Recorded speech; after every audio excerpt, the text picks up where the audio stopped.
Good evening, ladies and gentlemen, and welcome to today's Recording in evening progress. program.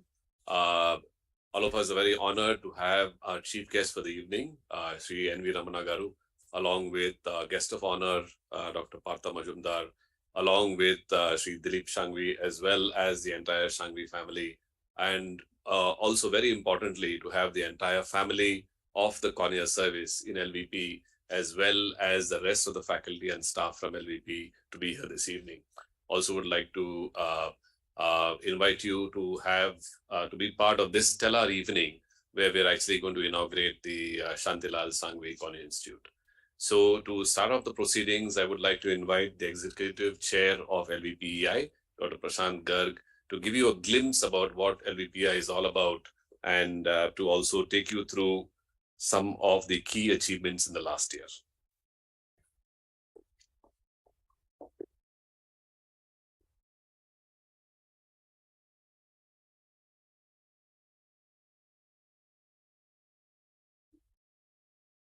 Good evening, everyone. I'd like to extend warm welcome to Honorable Chief Justice of India, Ramana Garu, Dr. Partha Majumdar, other dignitaries and dear colleagues.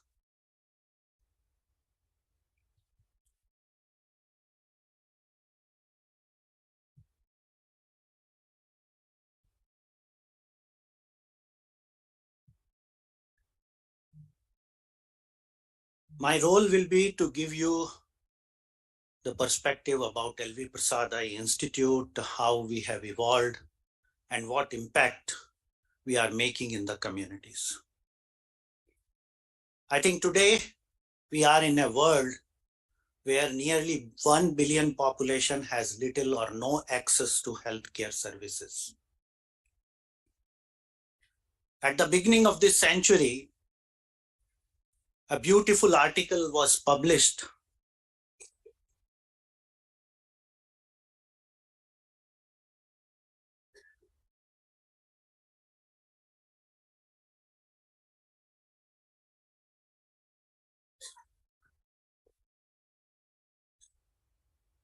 that clearly highlighted the glaring gaps and inequities in health, both within and between countries, underscoring our collective failure to share the dramatic advances that we have made in health sciences. But I think at LV Prasad Eye Institute, we realize that we should not become part of that inequity.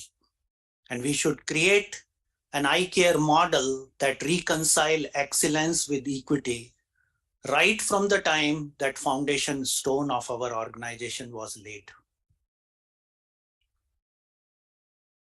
The story of the journey of LV Prasad Eye Institute dates back in 1982, when our founding chairman, Dr. Gullapalli Nageshwar Rao and Pratibha Rao decided that despite having a very prosperous and successful professional career in University of Rochester, they must return back to India, create an eye center that takes care of the most complex diseases, but also enhances the quality of eye care in the country. At that point of time, the institute was registered as Hyderabad Eye Institute for its clinical activities and Hyderabad Eye Research Foundation for its research activities. And at that point of time, then Chief Minister of United Andhra Pradesh, Dr. N.T. Ramarao Garu, allocated a land which is almost about 8 kilometers from this place. And if you imagine the land in 1986-87, it was completely out of the town.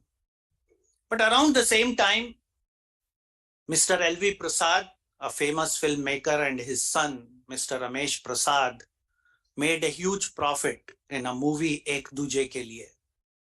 And they were looking at a partner who can help them in investing that profit in a social cause. It is when then they met Dr. Rao and decided to donate a corpus as well as 5 acres of land in Banjara Hills, where the foundation stone of our organization was laid. And today we are sitting on that premise. We started with a 2-storied building, as you can see in this slide, as a center that was known as an advanced eye care center and was engaged in providing education to other ophthalmologists. The first patient was seen on June 1, 1987. Today, when we look back after completing 35 years since the foundation, we not only have grown on this campus, we are today located in 264 locations. And in a way, we have made our mission of excellence and equity more stronger through this very robust pyramidal model. At the base of pyramid, we have village guardians who are going into the community, performing community screening programs, and are linking these communities to a permanent facility in the form of vision center. And today we have 234 vision centers. At vision center, a 1-year trained vision guardian is equipped to perform refraction and dispense glasses, detect eye diseases, and make appropriate referrals. More recently, some of these vision centers are upgraded as far as technology is concerned and are enabled for carrying out teleophthalmology. 10 such vision centers are then linked to a service center where we have an ophthalmologist-led team which is equipped to handle cataract, diagnose and medically manage glaucoma, diagnose retinal diseases and provide laser surgeries at some of these centers. And if advanced surgery is required, these patients are referred to tertiary care centers. These centers are actively engaged in community health and providing rehabilitation to those suffering with incurable blindness. This journey of Village Vision Complex started with this first center in Nirmal district in a town called Mudhol. At that point of time, the Mudhol was in the remote area and was heavily Naxal infested. And most people thought that we are going crazy by setting up a healthcare facility in that village. But today, when this center has completed 25 years, it is not only the most sought after center for seeking eye care in the Nirmal district alone, but also in the neighboring districts of state of Maharashtra. Because of the presence of this center, we have been able to reduce prevalence of blindness in that community by 26%. So it is this pyramidal model that we are able to perform the entire spectrum of eye care, from prevention, health promotion, screening of population to management of most complex eye diseases, making eye care available at an affordable cost that is accessed by local communities. It is because of this pyramidal model that we were able to take care of blindness in this old lady and help the family members from the burden of taking care of her. It is because of this pyramidal model that we were able to take care of this young girl who was picked up by our community health worker for a white reflex that you see in the center of the eye, which was later diagnosed to have eye cancer.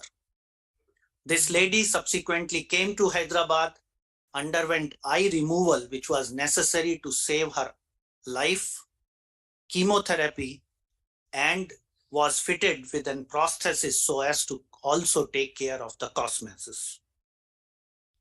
We are not just a healthcare or facility. We are involved in other activities, and today we have 10 functional arms. We have Asia's the largest eye bank. We are engaged in providing rehabilitation to those suffering with incurable blindness. We train all cadres of eye care personnel and help other eye institutes in their capacity building. We have a very robust rural and community eye health program. Our group is engaged into both clinical and basic science research, and more recently, the public health and operational research. Technology innovation have been added in last 5 to 7 years, and we are expanding the scope of our product development that are coming out of our research as well as technology innovation. Through advocacy, policy, and planning, we are influencing eye care policies in different countries as well as in different states of our own country. On rehabilitation front, we are providing skills of daily living to those suffering with incurable blindness and also of livelihood, providing them skills that ensures placement for the jobs. As far as training for eye care personnel, we are training all cadres of eye care personnel, and particularly important is that many of these trainees are coming from remote rural areas and tribal areas. And thereby we are transforming not only the lives of these young kids, but also influencing the upliftment of their families. As I said, that we are involved in basic and clinical science research, and our laboratories are very well equipped with all modern tools, including we have in-house CGMP facility. On the eye bank front, we are the largest eye bank in the Asia Pacific region, collecting close to about 10,000 corneas every year, of which close to 7,000 corneas are distributed to corneal surgeons for transplantation. This is the trajectory of our growth on eye banking front, where we have really played a leadership role, facilitating upliftment of eye banking activities of other eye banks in other states, and more recently also helping other states to establish eye banking network. As I said, that we are involved in developing technologies that are either not available in our country or are available at a very high cost. Developing such technologies make these tools and devices available to ophthalmologists to practice efficiently in our country. We have more recently embarked on working with the startups in our BioNest, and thereby will be able to help through the partnership between clinicians and startups in making sure that the country is able to make more product within the country itself rather than depending on the imports. One of the other programs that we are involved is creating eye health infrastructure and human resource in the country Liberia. We started with a tertiary eye care center in the capital city of Monrovia, where the first 2 batches of ophthalmology residents have just passed out. As a next step, the government wants us to build secondary and vision center, and thereby creating the complete network that will ensure availability of eye care in that country. Through our various activities, we have built linkages practically with most of the countries across the globe. We are also involved in influencing eye care through our advocacy and policy planning at a national as well as international levels. In last 35 years, we have provided care to close to about 35 million population of our country. We have performed close to 2 million surgeries, including close to about 2,000 limbal stem cell transplants. Close to 13 million population has been provided care through our community screening programs. we have provided eye care to about 5 million children. As regards eye banking, we have so far collected about 120,000 corneas, of which 70,000 corneas have been distributed to corneal surgeon for transplantation. In next 25 years, we want to create institutes of excellence which become then global resource center.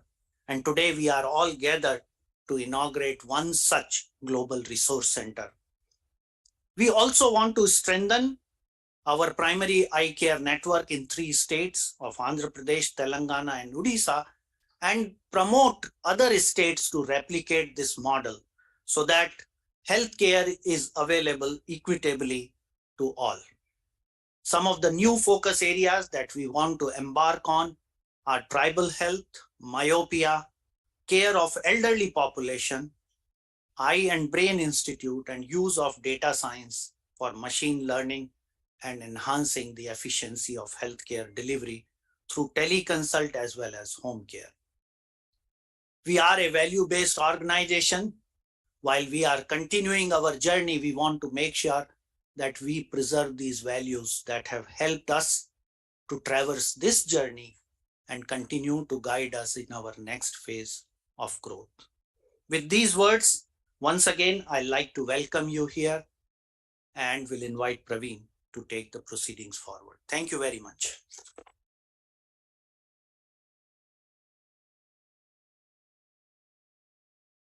Thank you very much, Dr. Prashant Garg, for that overview of what LVP has done in the last 35 years, and especially in the last 1 year. The next speaker is a person who I asked if he has any slides to project, and he says he doesn't. Typically, that means one of two things. Either whatever he's going to say is going to be of interest to all of us, or he can speak on any subject and make it interesting. So our next speaker actually is a combination of both of these.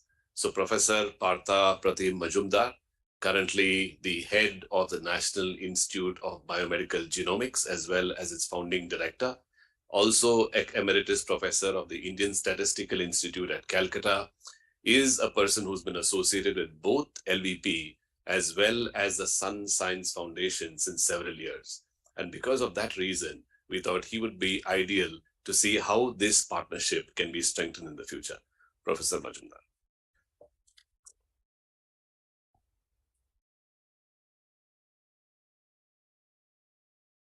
Thank you very much. It's indeed my privilege to be able to participate in the inauguration of an Institute of Excellence that's poised to become a global resource center. Like Praveen said, that I've been privileged also to be associated with the LV Prasad Eye Institute for many years, and also with the Sun Pharma Science Foundation for several years now, doing various kinds of activities for both institutes. In the LV Prasad Eye Institute, I have been fortunate to be able to collaborate with clinicians and scientists of this institute and publish some major papers in ocular diseases and genetics of ocular diseases. And also with Sun Pharma Foundation, in addition to selecting awardees and so on and so forth, I've been organizing science workshops. This on November 28th, Sun Pharma Science Foundation is funding a winter school that I'm organizing at the National Institute of Biomedical Genomics, and this has to do with genomics of chronic diseases and epidemiology of chronic diseases. So it's really been my pleasure, my fortune to be associated with both of these institutes, and now both of these institutions have come together and are playing a major role in creating an Institute of Excellence, which, as we have just heard, is poised to become a global resource center. Like I said, that most people tell me that I have a very one-track mind, in the sense that when I come up to speak, I speak genetics, and that's all I've been doing throughout my life. And I will spend a few minutes talking about genetics, and especially about disorders of the cornea. Cornea is an organ that has multiple kinds of diseases, and one of the major things that most surgeons do is to transplant the cornea, and we have just seen that, or we have just heard that the LV Prasad Eye Institute goes around the nation seeking corneas, collecting corneas, and distributing corneas to those who need it. So one of the set of people who actually need corneal transplantation are people who suffer from corneal dystrophies. This is like a syndrome that has multiple facets to it. Corneal dystrophies are actually, like I said, a collection of disorders. And right now, again, I mean, I'm not keeping count because I don't specifically work on the clinical aspects of corneal dystrophies, but about 20 different subtypes of corneal dystrophies have actually been identified. How is this identification done, and why do we need to identify subtypes of a disease? Well, first of all, with respect to corneal dystrophies, the anatomy and the location, etc., are used in order to subtype. Also, in more recent years, genetics has played a role in subtyping of corneal dystrophies. So one needs to understand how much of genetic heterogeneity is there in the causation, in the underpinnings of a disease. That's very important in understanding whether there are subtypes of a particular disease. Why do we need to know subtypes? Knowledge of these subtypes actually tells the clinician how to treat that disease, what kind of treatment is appropriate for that particular disease. To be able to do that, we also need to understand both the genetics and the biology of it. These kinds of diseases are very heterogeneous, and this heterogeneity manifests itself in non-response to certain kinds of treatment. In heterogeneity with respect to survival after treatment. So knowledge of this is both diagnostic as also in terms of prognostication after treatment and what kind of treatment has to be given. This is all very important in understanding the heterogeneity of a disease where genetics plays a major role. If I talk about corneal dystrophies, I said that there are upwards of 20 different subtypes, and many of these subtypes have actually been defined using genetics. And the kind of heterogeneity, genetic heterogeneity that we see is very interesting. So as all of us know that we have this genome that has about 20,000 genes. These 20,000 genes produce proteins, and these proteins form the blueprint of our lives and our life course in some ways. If you think about the kind of genetic heterogeneity that you see in corneal dystrophies, you have a particular gene which is called, again, I'm being a little technical, but doesn't really matter. It's called transforming growth factor beta induced protein. So this particular protein is important in corneal dystrophies. And I don't see Chitra here, Chitra Kannabiran. There she is. She's done a lot of work on TGF beta I related corneal dystrophies. And in this particular gene, there are mutations, there are variations across. All of us don't carry the same genome. We have differences between our genomes or among our genomes. So this particular gene has variants, and these different variants, we would believe that it's the same gene. Variants in the same gene would cause the same kind of disease, but it doesn't. Different variants cause different subtypes of corneal dystrophies. Similarly, if you have multiple genes that cause variants in which cause disease, we would believe that they would cause different diseases because these are variants in different genes. With respect to corneal dystrophies, it's just the other way around. You have multiple genes where variants lead to the same phenotype, lead to the same subtype of corneas. We need to understand these kinds of things primarily because understand not just the variations, but also the biology of these variations, primarily because treatments are actually, these days, treatments are based on the genetic knowledge of these diseases, especially with respect to cancers, I can say, including eye cancer that Dr. Garg just talked about, this little girl. Eye cancers were actually the first cancers for which we got to know in detail what kind of, how genetic phenomena take place. That's called retinoblastoma. So interesting genes were also identified looking at eye cancer. So these, the genetics of it need to be researched. Now, why I'm saying this is that as a new institute of excellence is being formed, Of course, they will do a lot of work on clinical front, which I'm not even qualified to talk about. But what I'm emphasizing is that such institutes of excellence must do a lot of basic research that will feed into the clinical practice. We also need to recognize yet another thing, that when we do, and I'm not going to be technical right now, when we look at a bunch of patients, we need to understand what kind of genetic changes have taken place in this bunch of patients. We also need to compare against the normals, people who do not have that kind of disease. Only comparing these genomes of the normal people with the genomes of the patients can we find what kind of differences cause the disease.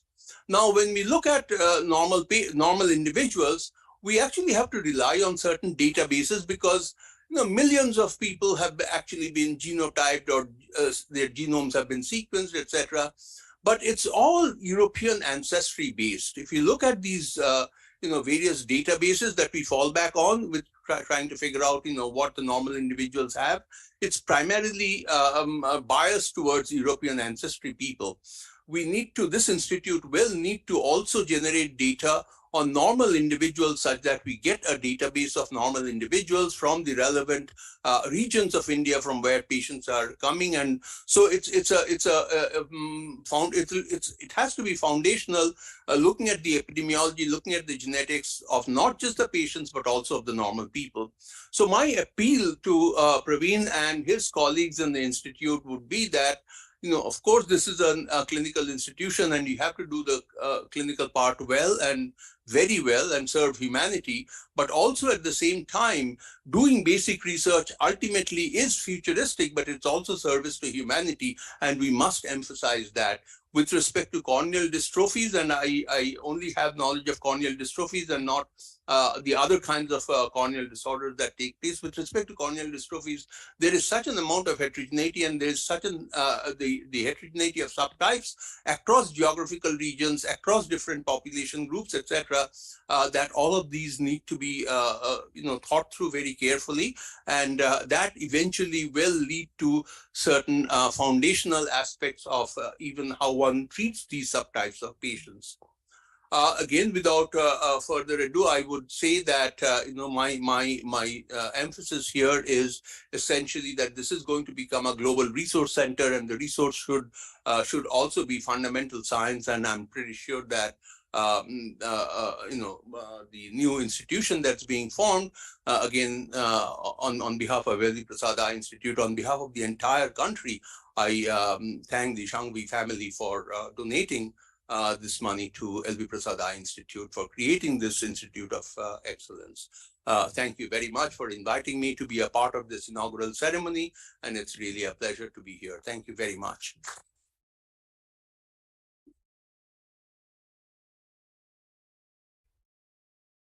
Well, I told you so. So thank you very much, Professor Majumdar. And I would like to invite myself on next to give you answers to some of the questions that you potentially might have, but also some of the questions that I have been asked over the last 6 years. So for those of you who know about the Cornea Institute is not new. The Cornea Institute is about 6 years old, and the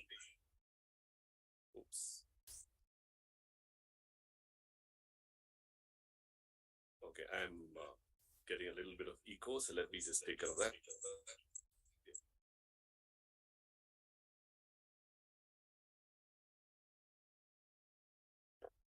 Right.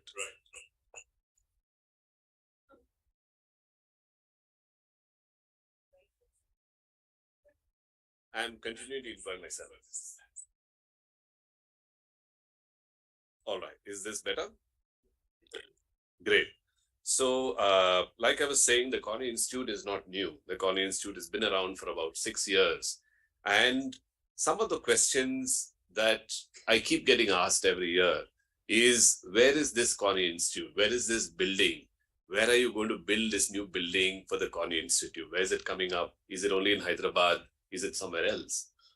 Well, the Cornea Institute, actually the Cornea Service, has been around as long as LVP has been around. In fact, it started in 1987 when the first faculty member was recruited, which is Dr. Rao himself, and following that, Dr. GC. So they were cornea specialists from 1987. And there is evidence in some of the medical records that we see. This is a medical record that we saw in the clinic a few days back of a patient who was operated for a penetrating keratoplasty in 1987. And this is the same patient who came back and actually was talking about his experience and what has changed. He said that nothing much has changed except some of the new buildings and some of the new plants. He thinks that it probably is about the same. So the other question that you keep getting asked is, what is the Cornea Institute? What does it constitute? And again, when I try to explain to people, I usually fail to describe it appropriately. So I try to put this together on a slide about what the Cornea Institute actually does. It actually does service delivery from the point of view of seeing patients across our network, building infrastructure, and also making sure we have great HR. We also spend a lot of time doing rural and community eye health. In addition to that, like Professor Majumdar stressed, we have a very wide-ranging interest in research in several areas, including several areas of basic research that you will see very shortly. We also spend a lot of time in training, not just ophthalmologists, but also optometrists and eye bank technicians as well, and build partnerships with external organizations too. The eye bank that you heard about is one of the strongest and one of the largest in Asia, and does contribute to distribution of tissues as well as MK media and research as well. The innovation, which you'll hear about a little later on as well, has been involved in making new products that are naive, that are not available elsewhere, and that nobody else will produce. And in addition to this, we also strongly work with governmental as well as non-governmental agencies in advocacy, partners with capacity building, and also have a very strong vision rehabilitation service. But does this actually tell you the story of the Cornea Institute? Or is this just a bunch of numbers?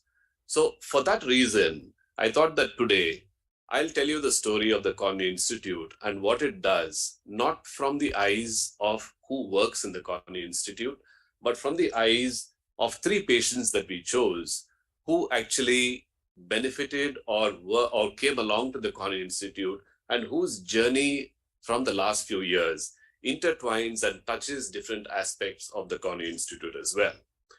So we'll start with this patient. This is a brother and a sister. We have actually taken consent from all patients to utilize their photographs, so it should not be a problem. Brother's name is Sharvan, the sister's name is Hasini.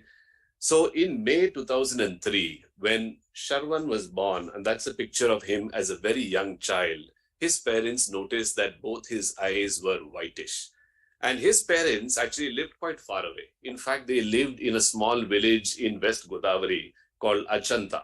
So this village was on the tributary of the distributaries of the Godavari, and they used to travel frequently by boat, is what they say, about 500 kilometers from Hyderabad in those days. So they wanted to go to a good eye care facility. And though you saw this slide that Dr. Garg showed you about the number of centers, that little red star is where their village is, and you'll see that Visakhapatnam and Vijayawada are quite close. But in 2003, about 19 years ago, neither did Visakhapatnam or the Vizag centers of LVP exist. In fact, there were only 2 secondary centers, and Hyderabad was still about 500 kilometers. Apparently, they had to use a boat to go and catch a train, and then after that, travel to the hospital. So quite difficult to travel to the hospital. But they did reach LVPI in 2003. And this is a photograph of what LVPI looked in 2003. And at that point of time, this is a trick question. This is what was going on in 2003. Deeply involved in a cornea CME, one of the legends of cornea in the world, Professor Klaus Dolman, who recently turned 100 and also received one of the highest civilian awards given to a practicing ophthalmologist, was actually lecturing at that point of time. For those of you old timers, if you look closely, you might recognize some of yourself, and you will probably recognize me sitting there in the second row as well. So we were in this class when baby Sharvan was brought to the hospital and seen in the cornea service. So if you look at the number of patients who come to the cornea service, approximately more than 100,000 patients are seen in the cornea service at all levels of care in our tertiary as well as our secondary centers.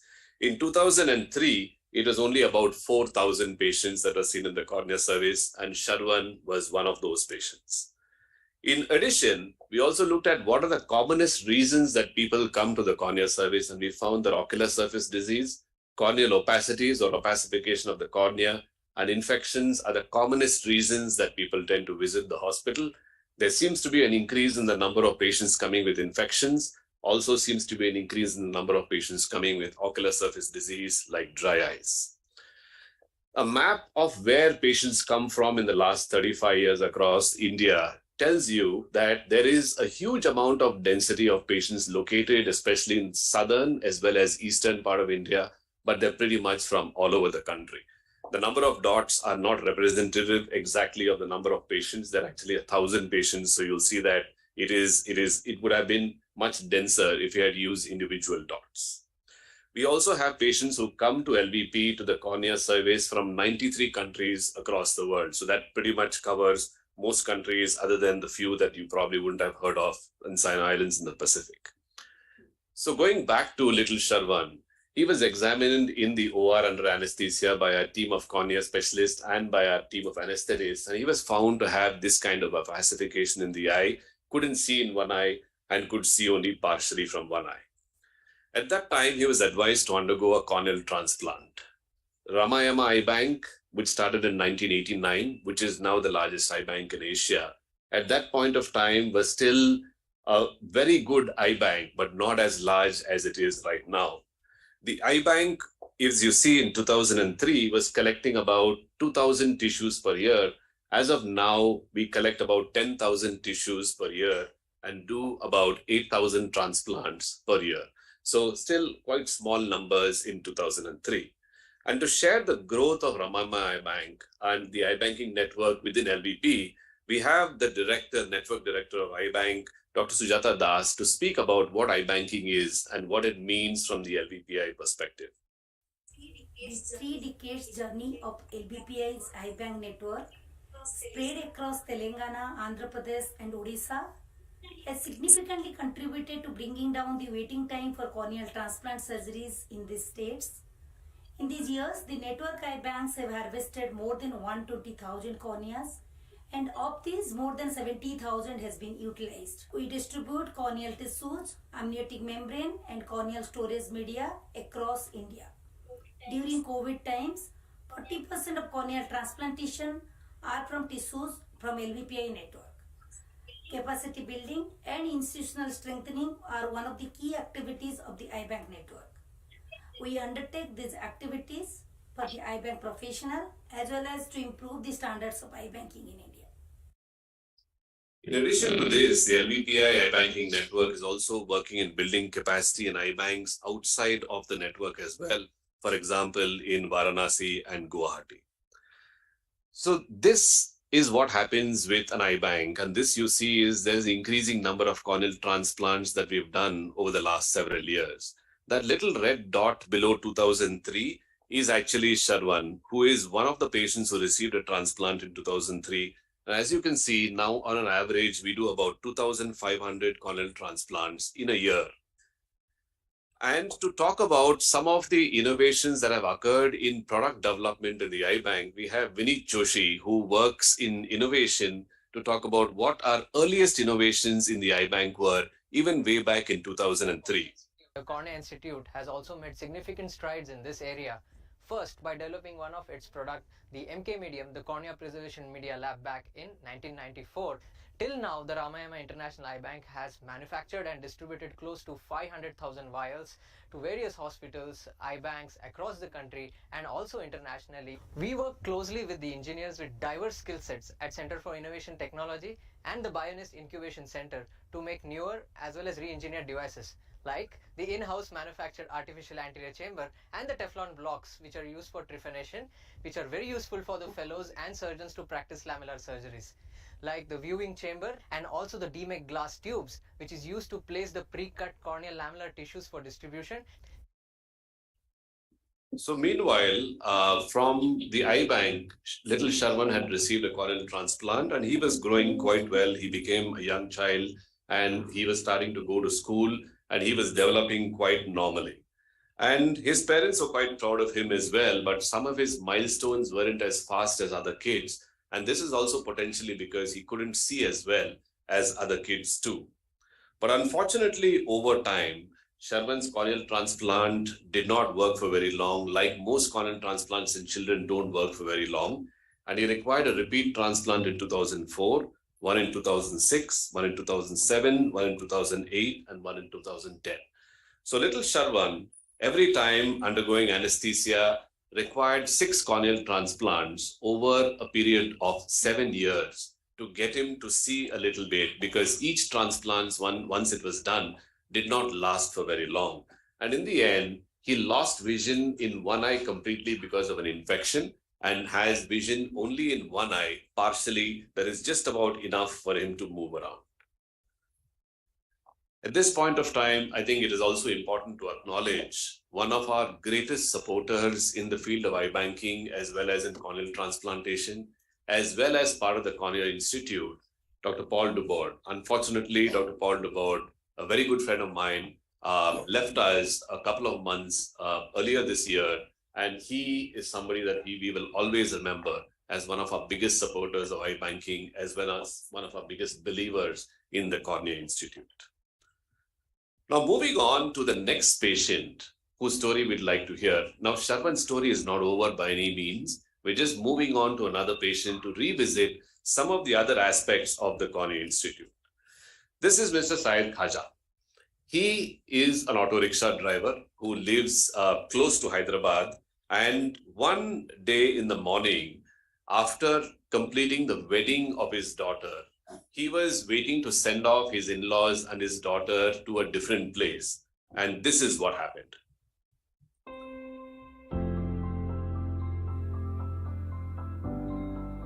मेरा नाम ख्वाजा पाशा है, इतना गटकेसर का हूँ, auto चलाता हूँ। घर खाने बंदर आए थे, मारा, यहाँ के को मार लगा, गटकेसर दवाखाने को गया, गटकेसर दवाखाने गए तो एलवी प्रसाद दवाखाने को लिखे थे।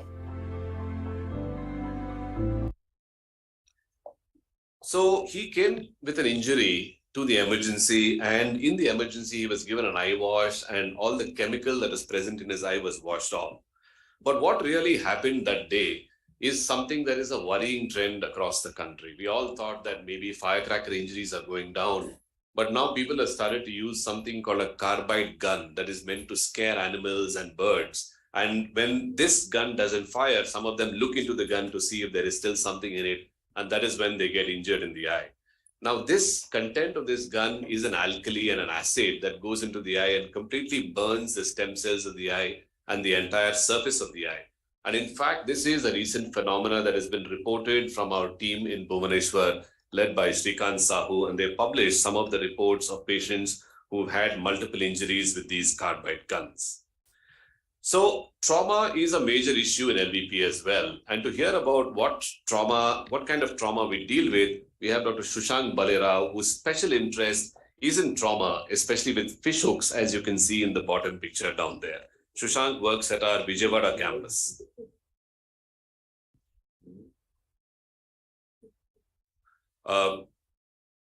Looks like we probably have the spinning wheel of death up here, but then we'll just wait to see if the system is able to reboot and then continue.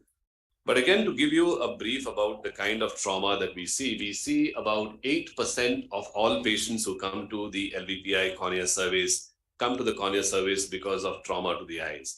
We also see a significant number of children who come to us with trauma, and these children have trauma about 3 times as commonly as adults. As you can see in the bar that is there on the right side, you see that actually represents children. The one that is there on the left side represents adults. And you can see that we see far more proportion of children with trauma than we see adults. So what happened to Mr. Khaja Pasha? So you see how his eye looked after he had this carbide injury, but then something magical was about to happen. Several years ago, researchers around the world and also at LVP discovered that amniotic membrane, which is actually sourced from the fetal placenta, actually can help heal some of the deadly injuries to the eye, especially chemical injuries. And the team here started sourcing and harvesting amniotic membrane in the eye bank. And in fact, the eye bank has been producing amniotic membrane and distributing it to several countries around the world. And here is Dr. Sunita Chaurasia from our LVP Cornea service at Hyderabad to speak about the importance of amniotic membrane and what change it is bringing about. Amniotic membrane is a biological tissue processed from the human placenta that is obtained from elective cesarean section deliveries. The membrane has healing properties and hence is used in several types of ocular surgeries, majority of which are corneal emergency procedures. Amniotic membrane is an alternative to corneal transplantation in select conditions and is also used in ocular surface restoring procedures. The Ramayama International Eye Bank at Hyderabad not only distributes donor corneas, but also has an amnion processing lab that provides amniotic membrane grafts for various types of ocular surgeries. The graph here depicts the amniotic membrane grafts performed within LVP network and nationwide since the year 2004, showing its utility in the management of corneal diseases. It was about amniotic membrane. So Khaja Pasha underwent an amniotic membrane transplantation in his eye in September 2021, about a month after he had his trauma.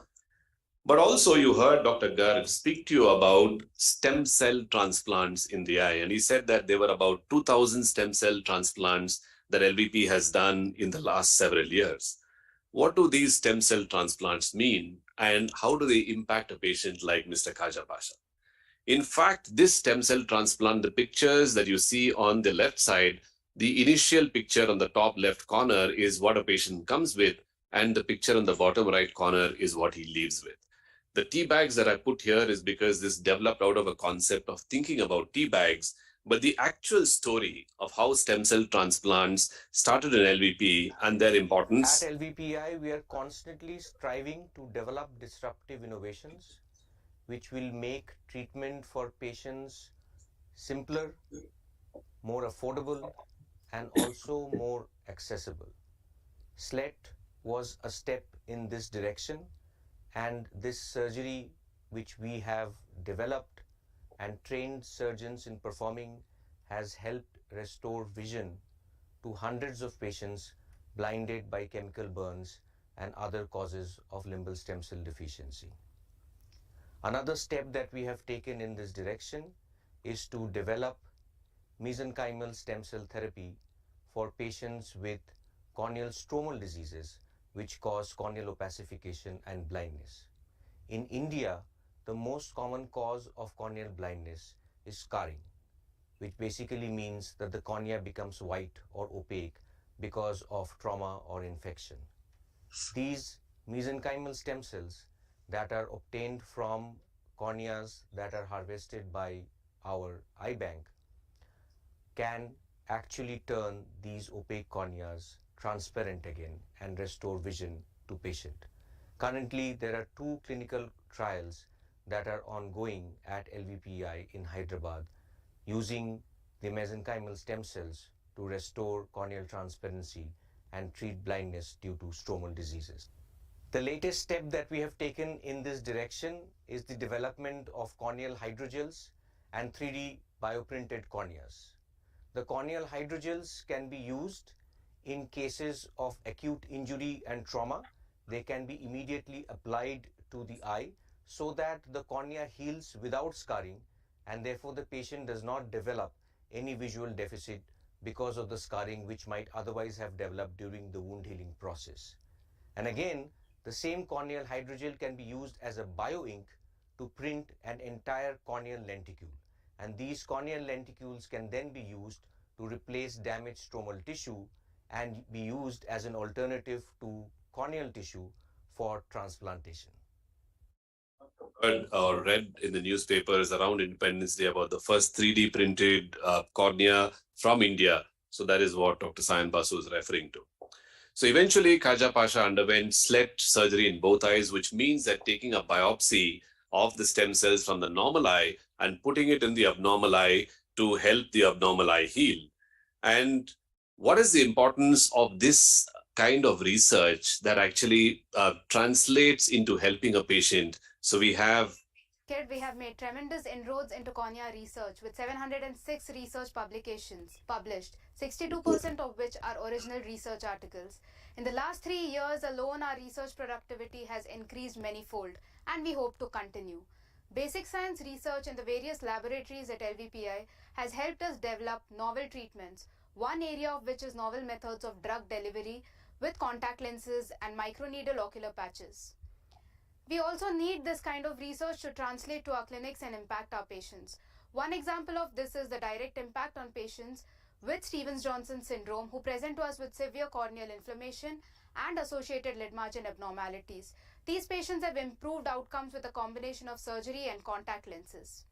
In our rural areas where we may not have experienced microbiologists to diagnose organisms causing corneal infections, we have devised techniques with simple dyes and stains to enable ophthalmologists in our secondary centers diagnose these.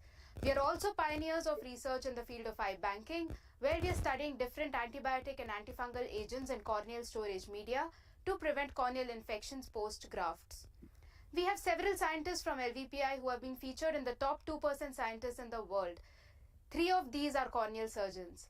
However, the most important aspect of our research is that it is translational, thus impacting our patients directly and improving their eye health. About research and basic research.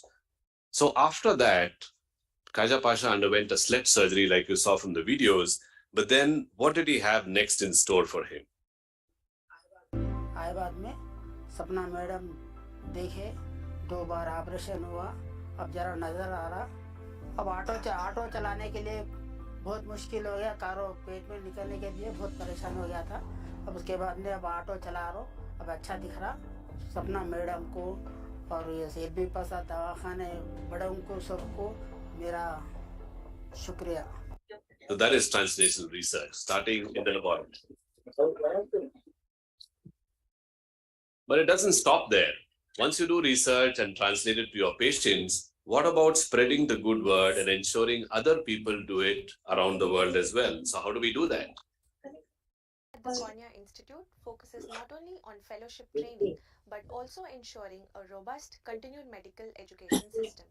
Over the last 7 years, we have conducted more than 40 workshops with over 3,500 participants. Even the pandemic was not a deterrent as we engaged with a staggering 2,000 participants on various virtual platforms. All of our time-tested and stellar workshops like the Ocular Surface Workshop, Bugbusters, Pete Core, Scleritis, DMEC Blues, DSEC Masterclass, iClep and Taming the Tiger aim at focused medical and surgical skill transfer by experts in the field to a niche group of cornea practitioners both at a national and a global level. So not only do we do research and apply it to patients, but we also make sure other people know about it. And that is the definition of an Institute of Excellence. In addition to that, I'd like to introduce to you the third star of our day, who's actually going to take our story in a slightly different path. The third patient that we are actually going to introduce you to is this lady. Her name is Sushmita, and she comes from a small village in Nirmal district close to Nizamabad, about 150 kilometers from Hyderabad. Her daily routine is to roll BDs, and that's how she makes her daily living. So one day while she was actually doing this, she felt that something fell in her eye, and let's listen to what she felt in her own words.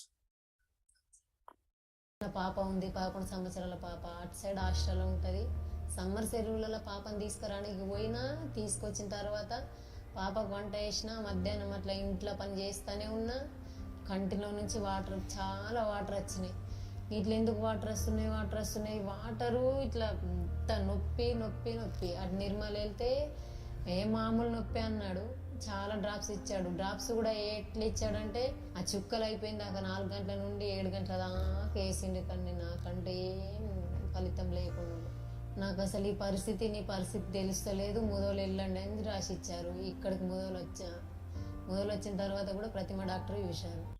To recognize the name Mudhol, this is the first secondary center that Dr. Prashant Garg mentioned. And this patient actually went to Mudhol to get her corneas examined and to see if she could find a solution there. Interestingly, the secondary center network of LVP is a very important aspect of taking care of cornea patients, because the secondary center network accounts for, the total network, we see about 15% of all our patients have infection, whereas more than 50% of all infections that we see in our network present first at our rural secondary centers. And another example of where research is really important is this very important paper that is published by Dr. Varsha Rathi and group, which says that if you are able to diagnose ulcers or abrasions on the cornea even before they become infections and treat them with antibiotics, then you will prevent some of the worst complications that occur in the majority of cases. So this actually is something that we probably should do by increasing access of patients who have these infections in rural areas. What have we done?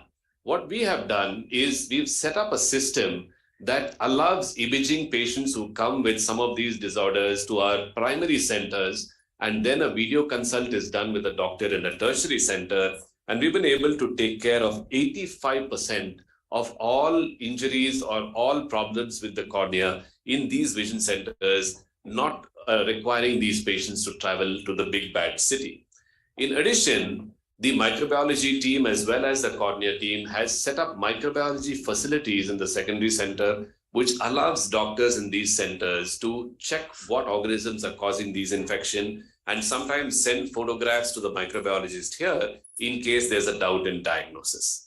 So the person that the patient mentioned is this person. Hello everyone, I am Pratima Vishwakarma, Cornea Fellow at LVPI Hyderabad. And my journey in ophthalmology started way back when I used to climb down the stairs of my home to our hospital and see my parents counseling the patients who used to pour their hearts out to them. This inspired me to be a doctor, and so I later joined MBBS in Government Medical College Nagpur, followed by post-graduation in LVPI Bhubaneswar, from where one of my best experiences were in secondary centers like Barampur and Raigada.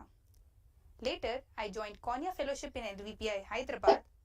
LVPI taught me not only ophthalmology but the virtues of patient care.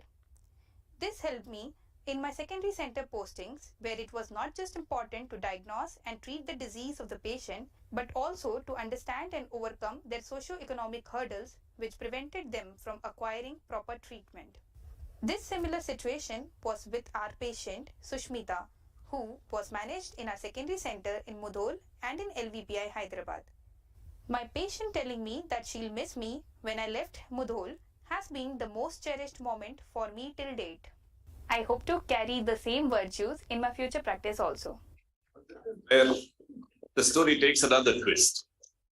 So this patient had watering in April.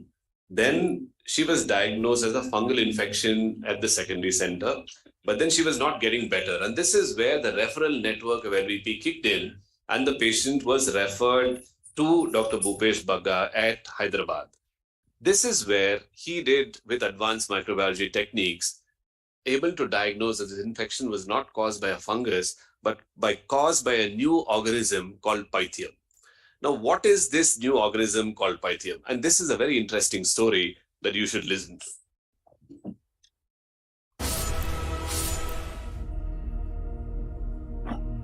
Human ichthyosis can present as cutaneous, subcutaneous, vascular, ocular, or as disseminated disease. They are more common in the tropical, subtropical, and temperate regions. Risk factors for ocular ichthyosis are similar to those for other ocular infections. It was not until recently that this hidden organism became known to our world as a cause for microbial keratitis. We developed a rabbit model for Pythium. We tried treating our first patient with topical linezolid and topical and oral azithromycin, and remarkable results were obtained. This led to further trial of this regimen in several other cases. Many of them showed complete resolution of infection with medical management alone. So several years ago, we did not even know that this organism existed. It was described And then the initial medical therapy was described right here in LVP. And this is what is used to treat this organism medically across the world right now.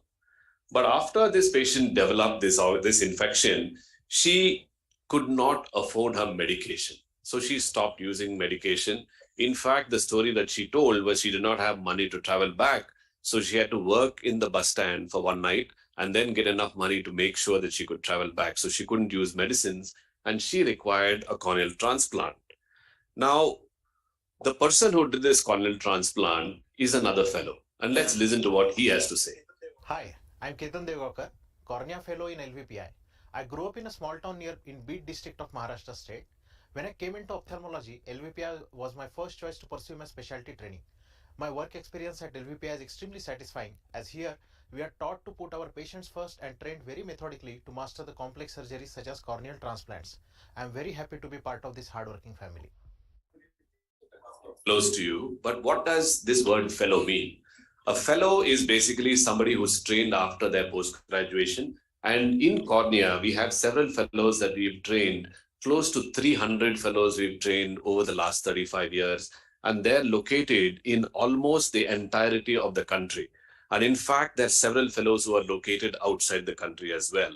So what makes this fellowship program in LVP so special?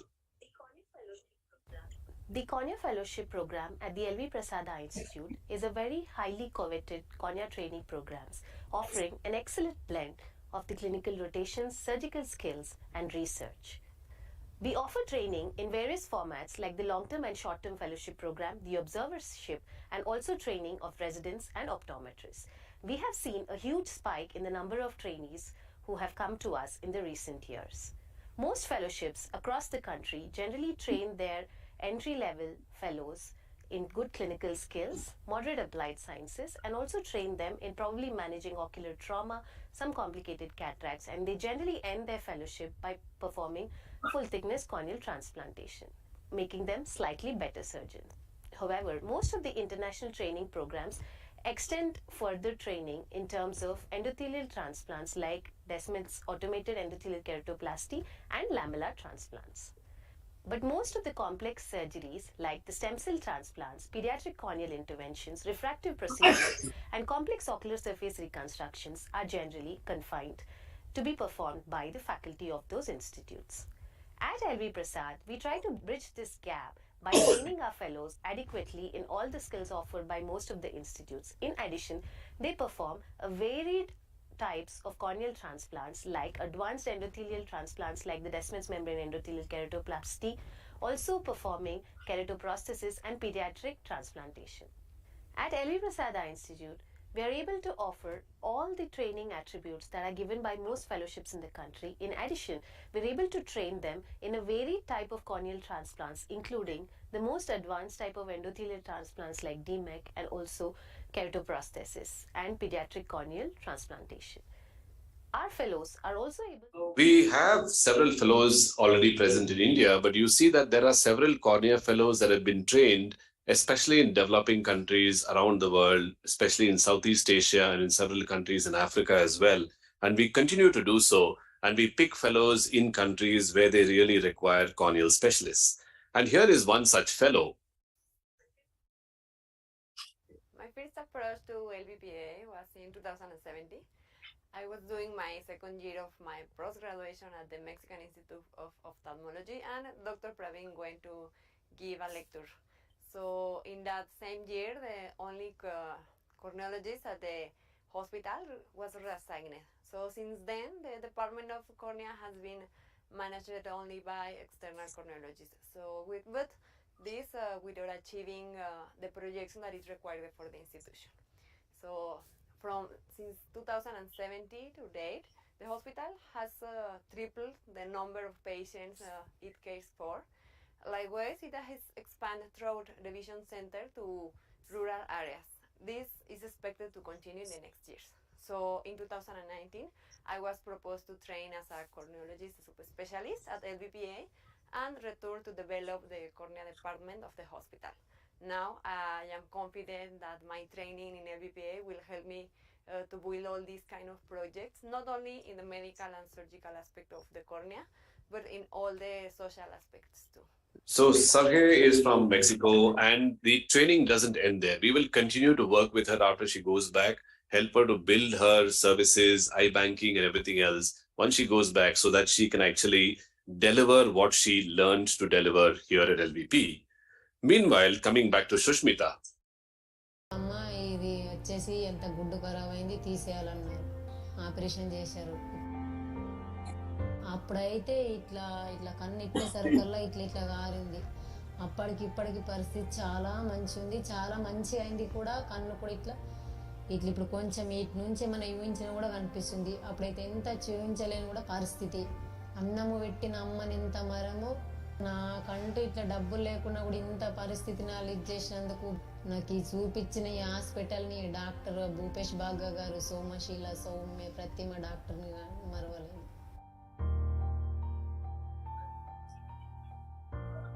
See carefully, still does not have any vision in the eye. She's just thankful that she's free of ocular pain. But what does a corneal transplant really entail? And what are the types of corneal transplants that are done in LVP? Corneal diseases can involve the entire thickness or can be localized to only 1 or 2 layers. We performed the first corneal transplant at LVPI in the first few months itself over 35 years ago. These are full thickness, meaning the entire central 8 to 10 millimeters of a round corneal tissue was excised and was replaced with a correspondingly sized donor corneal button. This technique is called penetrating keratoplasty, and we still perform this technique in about 40% of our cases, mainly for corneal infections and for some corneal scars. Since then, the concept of component keratoplasty has evolved in a big way. Full thickness transplantation is no longer our first choice. Instead, we now replace layer with layer, and about 60% of our cases do benefit with these newer techniques. A more recent revolutionary technique is to replace the inner layer alone. This technique is called endothelial keratoplasty. This not only avoids risky open-to-eye surgery, but it also does away with the need for sutures, thus providing a very rapid visual recovery to the patient. The rates of rejection too are drastically lowered by using these techniques as compared to the traditional transplant. Thus, what we have at the end of the day is a happy patient and, of course, a happy surgeon. So when you talk about corneal transplants, we've done about 35,000 corneal transplants in the last 35 years. The commonest reason why we do transplants is still infection. This is not a good thing. And though you see that the graph has briefly gone down, that is potentially during COVID, we still have a mountain to climb in trying to reduce the number of corneal transplants that are required because of infections in the eye. Thankfully, if you look at the red graph, the number of repeat transplants that we are doing is going down, which also means that transplants are potentially surviving for longer durations now than they were in the past. Now, all is not well with corneal transplants. If you look at the graph that is there on the left side, you'll see that about 50% of patients stop coming to the hospital about a year after the corneal transplant, and at about 5 years, only 10% of them are still coming back to the hospital. So what we also looked at was over 50% of our patients lived more than 200 kilometers away from the location that they had their transplant in. So we brought in some innovative modifications like doing corneal transplants in rural secondary centers. We've done about 130 of these transplants in our secondary centers. And if you look at the grouping of patients, where they come from when they had a transplant around Hyderabad versus if they have a transplant around small rural centers, you see that the distance that they have to travel and the cost that they have to incur when they travel is about 1/4 and 1/7 of the cost, which makes a lot of sense for the patients to come back for better follow-up. In addition, we also have deployed innovative techniques where we've loaded a van with diagnostic equipment and sent this van to circulate around our secondary centers so that patients, even in these rural centers, have access to high-end diagnostics and they don't have to travel to the tertiary centers to be able to get some of their scans done. Additionally, all corneal transplant patients also get an ID card so they can go anywhere across the network to get a checkup done. And we also have a call center to make sure that patients don't miss their appointment.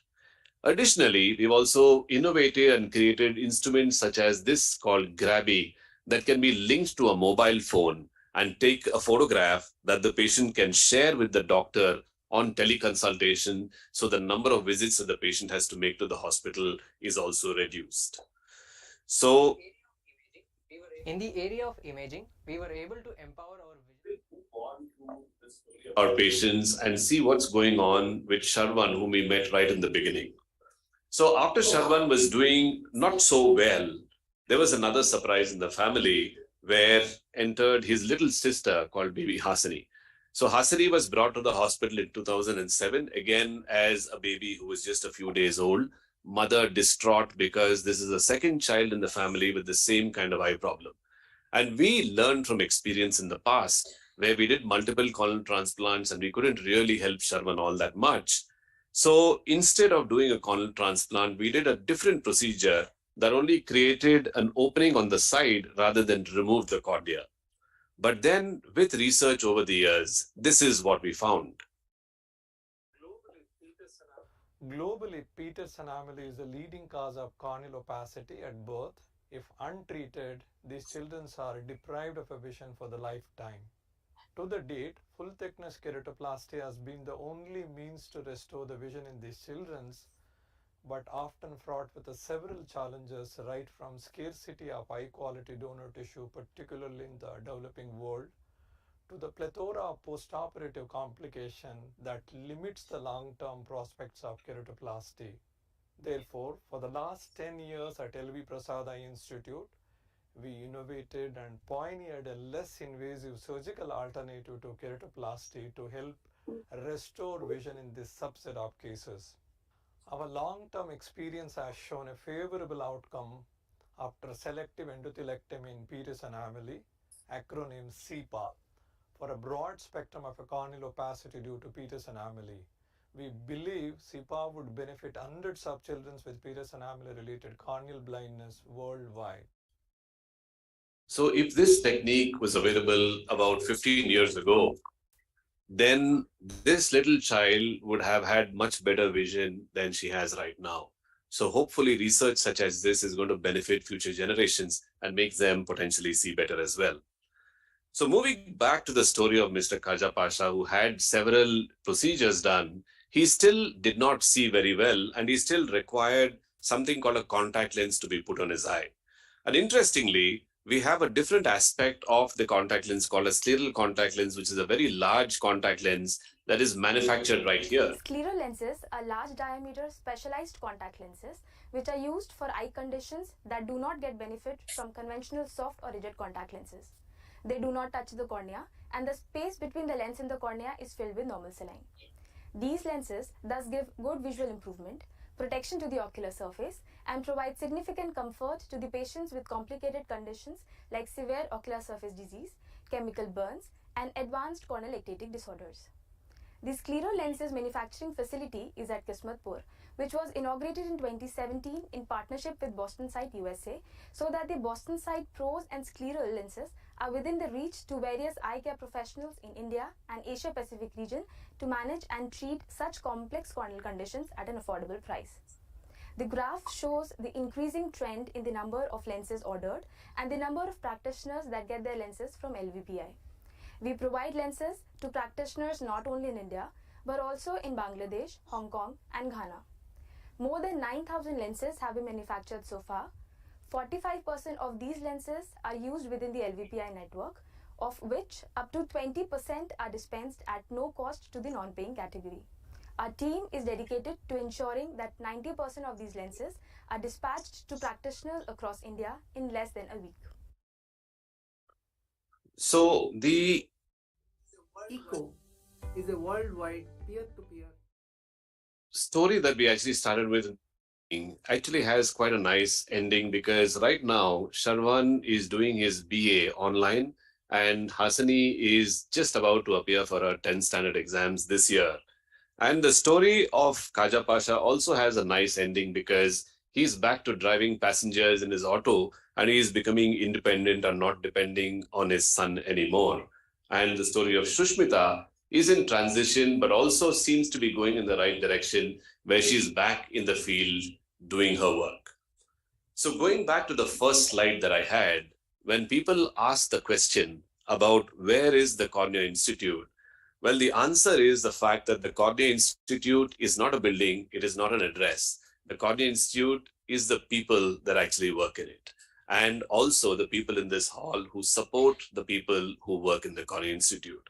And more importantly, the second question that I keep getting asked about what is the Cornea Institute? The simple answer to that is the difference between the photograph that you see on the left and the photograph that you see on the right. No less, no more. That is what the Cornea Institute stands for. Thank you very much.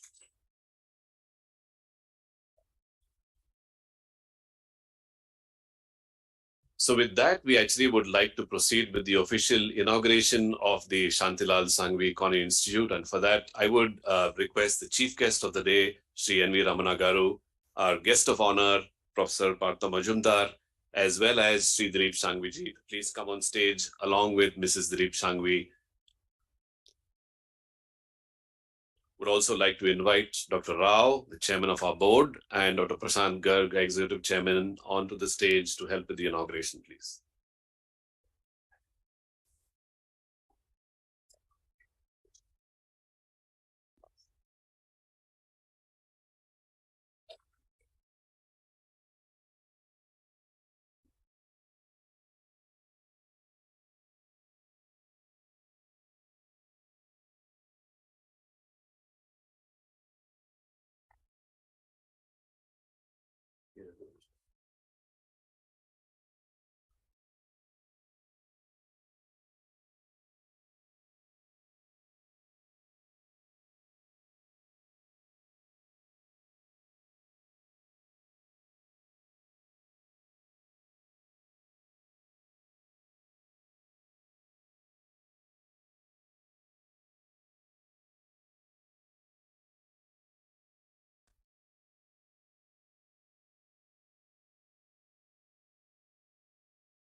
Thank you very much.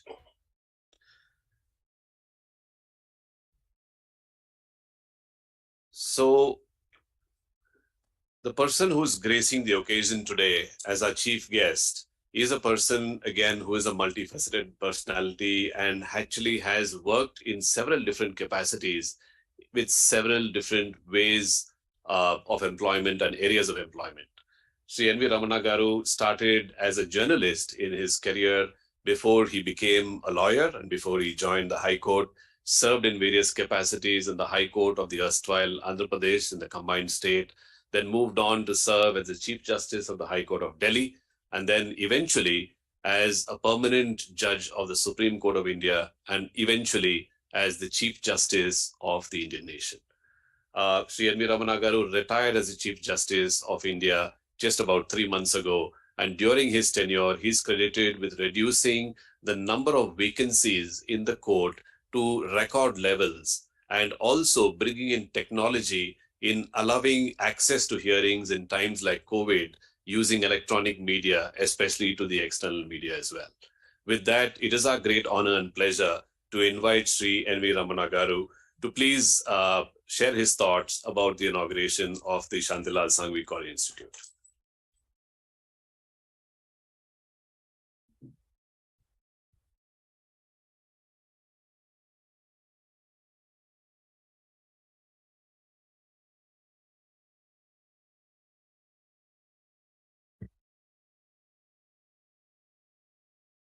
Professor Prasad Majumdar, National Science Chair, Government of India, Dr. G.N. Rao, Founder Chair, LV Prasad Eye Institute, Dr. Prasad Garg, Executive Chair, Dr.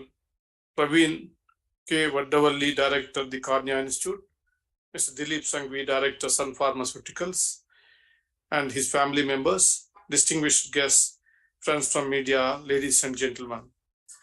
Good evening to all of you. It's a great pleasure for me to be here today. And I don't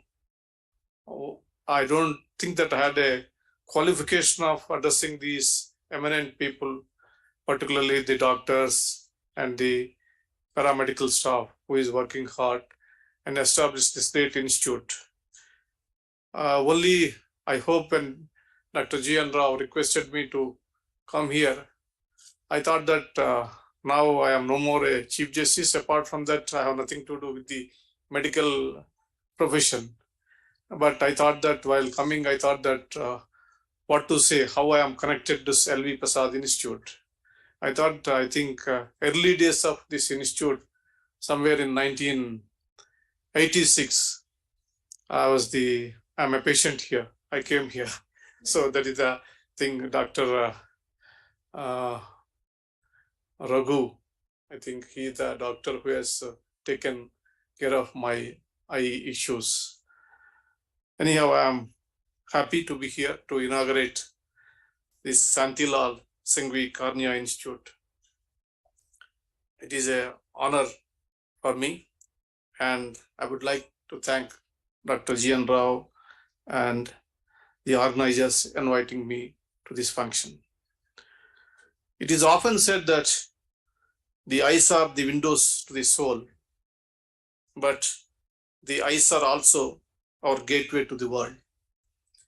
They are the organs that allows us to experience all the light and vibrant colors of this world.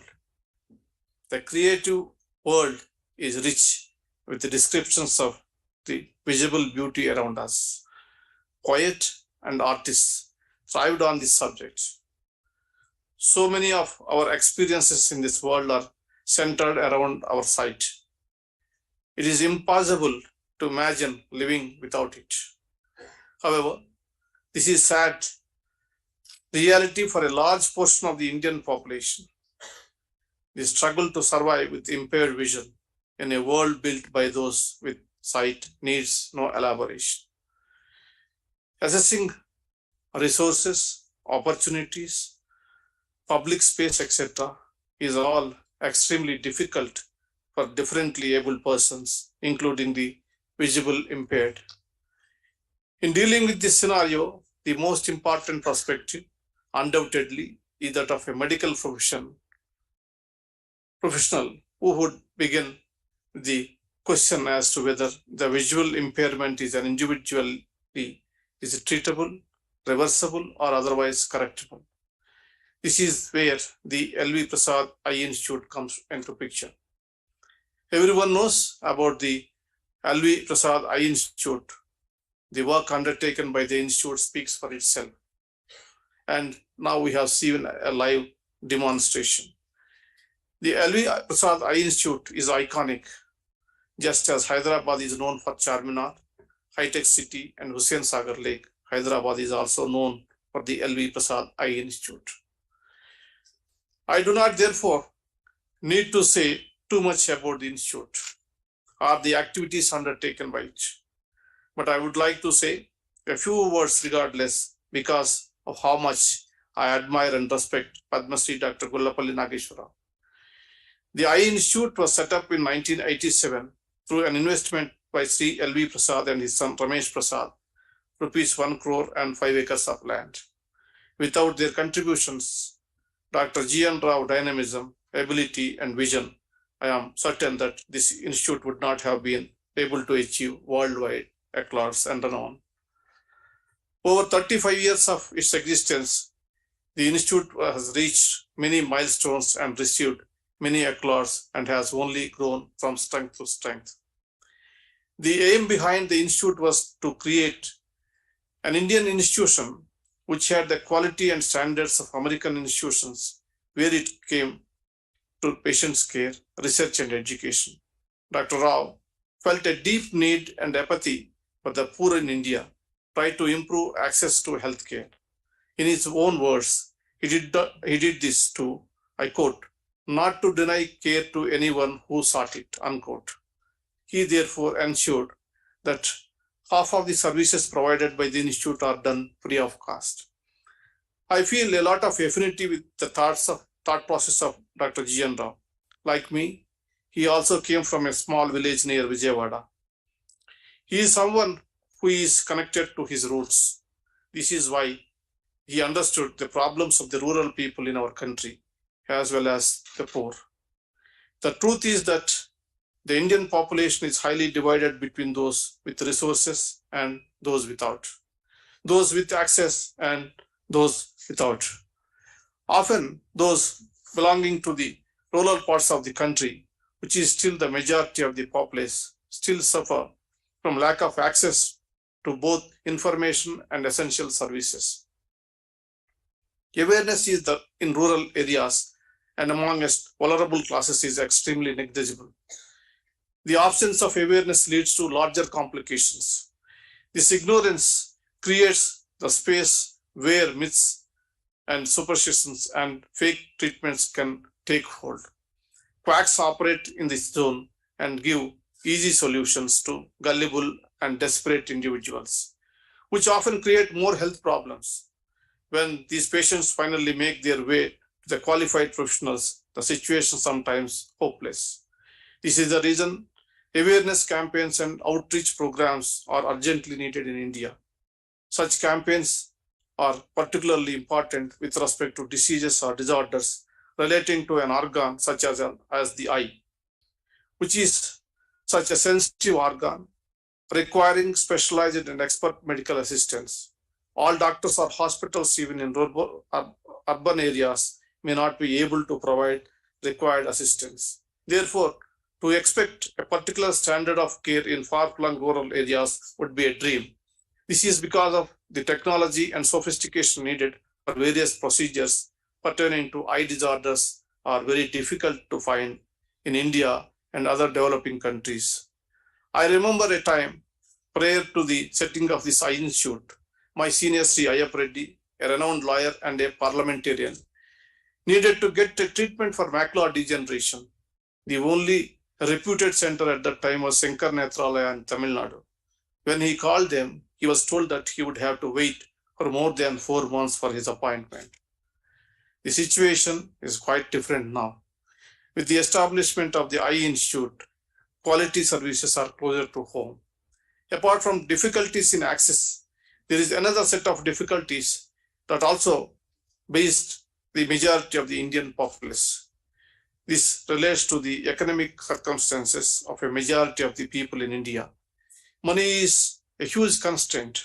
I know people who have sold their livestock, land, and various belongings in order to collect the money required for medical procedures. People take heavy loans from unscrupulous people and became victims of their own circumstances, having to repay the loans at inordinate rates. The above reasons are why the activities of the LV Prasad Institute and its impact on the people of our country cannot be understated.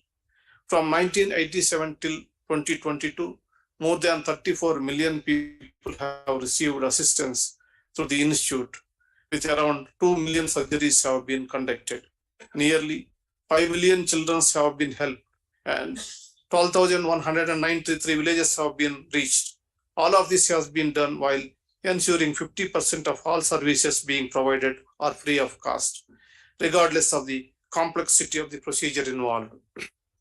One of the most important, highly specialized activities undertaken under the aegis of the LV Prasad Eye Institute related to the Cornea Institute. Blindness and vision impairment can be caused due to a number of reasons, such as cataracts or refractive errors, which may be corrected through the use of spectacles. However, corneal blindness is one of the major causes of blindness in people of all age groups.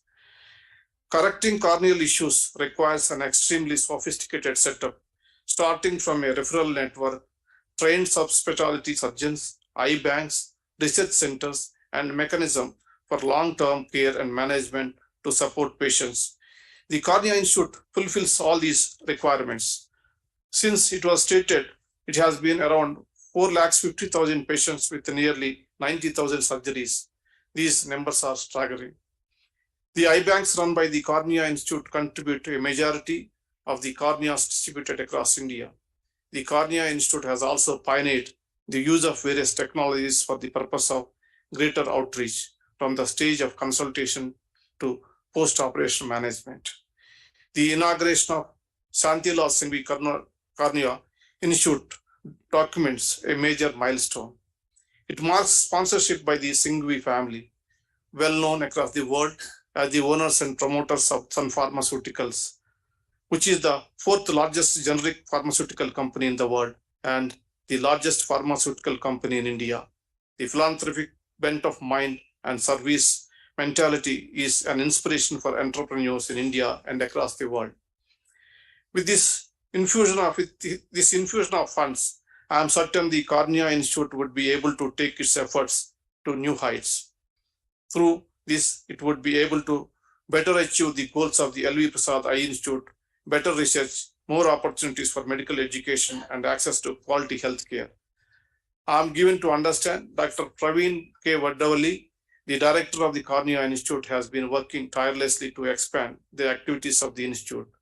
With this wealth of experience and expertise, I am sure he would be well placed to determine the best utilization of the funds infused in the Cornea Institute. Before I conclude, I would like to highlight a certain issue that troubles me a little.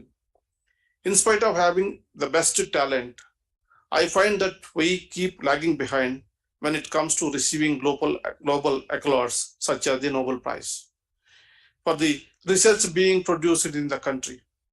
Maybe it has something to do with our approach to medical research. Medical research is essential to improving the conditions of our life, as well as perhaps to our very survival. The COVID pandemic has really taught us this hard lesson. Without the scientists and researchers working around the clock, racing to find a vaccine, we perhaps would not have been able to have the present gathering. LV Prasad Eye Institute was set up with the aim of producing research of quality that is comparable to the institutions in the West. I think we can all safely state that the quality of the publications from the Eye Institute are not only comparable, but have sometimes surpassed those from the West. The Institute has been a leader in India when it comes to not just research relating to the eye, but to medical research generally in the country. When an organization is able to achieve so much without government support, I wonder what all could be achieved if the state and central governments adequately support medical research. I wish that the successes of LV Prasad Institute and Shantilal Shanghvi Cornea Institute never stop, and that they reach even greater heights in the coming years. With the management team in place, still being ably guided and monitored by Dr. G.N. Rao, I am certain that there will be nothing that comes in the way. You bring light to the worlds of many, and no amount of price or adulations could ever do justice to the fact. So let me thank everyone here. Rest assured, you may have my unending support for the various social causes being undertaken. Thank you for giving this opportunity. Namaskar.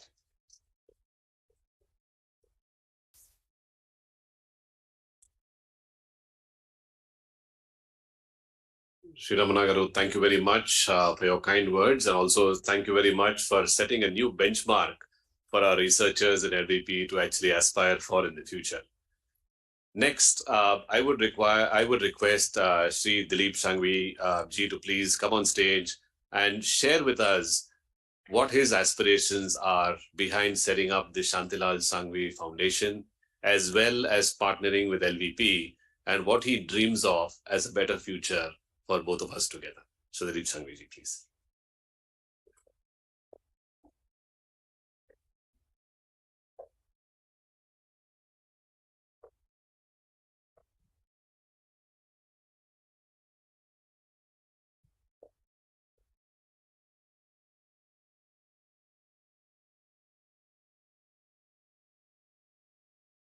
Respected Chief Justice Ramana, Dr. Rao, Dr. Garg, Dr. Praveen, and Professor Majumdar, my family members and guests. It's an honor and privilege for us to partner with LV Prasad Eye Institute in providing global quality ophthalmic care to patients in India, whether they have the ability to pay or they don't have the ability to pay. Because this is something which I think I always remember, is that I know that many universities in the US are need blind, meaning whether you can pay the fees or not, admission is not linked. But Dr. Rao said that the quality of care which a patient will get in the LVPI is in no way linked with his ability to pay. So to me, I think that left a lasting impact and impression. I was aware about the kind of work that LVPI does. I think Dr. Praveen's presentation kind of brought out the human aspect of what we understand the statistics. He very eloquently articulated the impact of what all of you do here in lives of patients. And I am privileged that we can partner with you in this journey. And if we are able to help and work towards creating a better option for patients, maybe better research capability, so patients not only here but worldwide can benefit, I think it will be a great honor, and we will be very happy. We also hope to continue to learn from LVPI in the Eye Institute that we are setting up in Bombay. And over time, I think our aspiration would be that if we can try and achieve in next 35 years what you've achieved in this 35 years, I think it will be a great honor. So thank you once again. Thank you for the honor and the privilege of partnering with you on the great contribution to the nation's health that you're making. Thank you.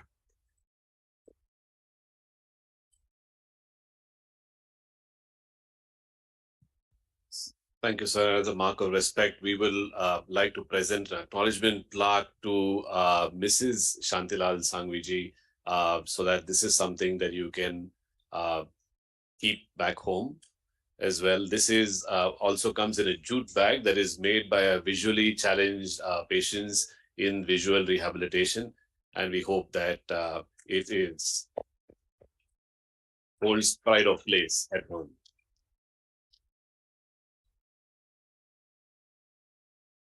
So thank you very much, Mr. Dilip Shanghvi, as well as the entire Shanghvi family and the Shantilal Shanghvi Foundation for this amazing gesture, and also for believing in us, because I think that is more important than anything else, and also trusting us with the fact that we could increase the reach as well as increase the respect that Sri Shantilal Shanghvi had so far. And I think along with all the people who will be egging LVP on, or who were egging LVP on all these years, we probably have Sri Shantilal Shanghvi smiling at us from above, and also hoping that we do our best in the Cornea Institute as well. So thank you, sir.